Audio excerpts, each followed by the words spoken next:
Hello investors, welcome back to our new video. यहाँ हम आज IRFC के विषय में बात कर रहे हैं, इंडियन रेलवे फाइनेंस कॉरपोरेशन। यहाँ पे प्राइस की बात कर लेते हैं तो 139 के पास ये प्राइस ट्रेड कर रहा है। सबसे पहले मैं आपको क्लियर कर देता हूँ, यहाँ पे ये एजुकेशनल पर्पज़ से मैं ये वीडियो बना रहा हूँ, जिसमें मैं आपके साथ चीज़ों को अपडेट करता हूँ कि आप किस तरीके से एनालाइज कर सकते हैं। तो आप अपनी एनालिसिस के अनुसार ही किसी भी स्टॉक में अपना ट्रेडिंग या इन्वेस्टिंग करें।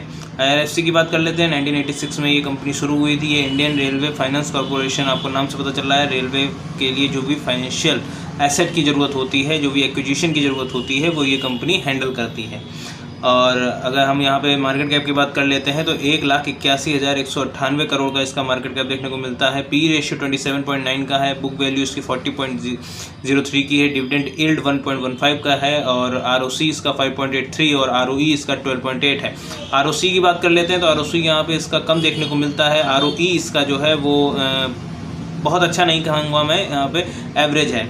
फेस वैल्यू 10 की देखने को मिलती है। डेट इस पे 4,12,133 करोड़ का है। जैसा मैंने आपको शुरुआत में बताया, जो रेलवे के फाइनेंशियल को ये हैंडल करती है, मतलब यहाँ पे जो भी रेलवे को उधार की ज़रूरत होती है फाइनेंस के विषय में, तो वो ये कंपनी हैंडल करती है। तो यहाँ पे डेट इसके ऊपर इतना होना लाजमी है।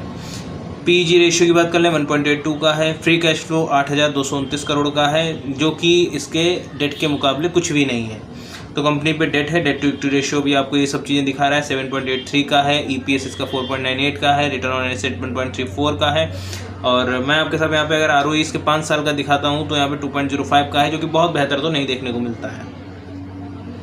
प्रोस की बात कर लेते हैं तो कंपनी जो है यहाँ पे एक हेल्थी डिविडेंड पे आउट कर रही है। कॉन्स इसमें काफ़ी देखने को मिलते हैं। स्टॉक जो है कई बार ट्रेडिंग वैल्यू अपनी कर चुका है। टैक्स रेट सिम्स लो। यहाँ पे कंपनी जो है वो 13.6 का यहाँ पे रिटर्न ऑन इक्विटी लास्ट 3 साल में देखने को मिलता है, जो कि बहुत अच्छा तो देखने को नहीं मिल रहा है यहाँ पे।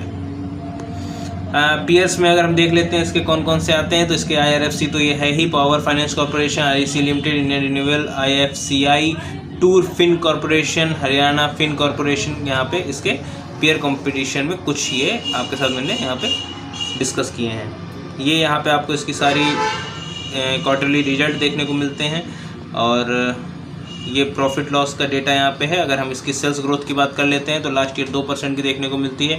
प्रॉफिट ग्रोथ 1% की है। CAGR माइनस में जा रहा है। रिटर्न ऑन इक्विटी 13% का देखने को मिलता है। तो CAGR माइनस में है, ये कोई बहुत ही पॉजिटिव पॉइंट इस कंपनी को लेके नहीं होता है। बैलेंस शीट आपके सामने है, सारी बैलेंस शीट यहाँ पे आप इसको एनालाइज कर सकते हैं।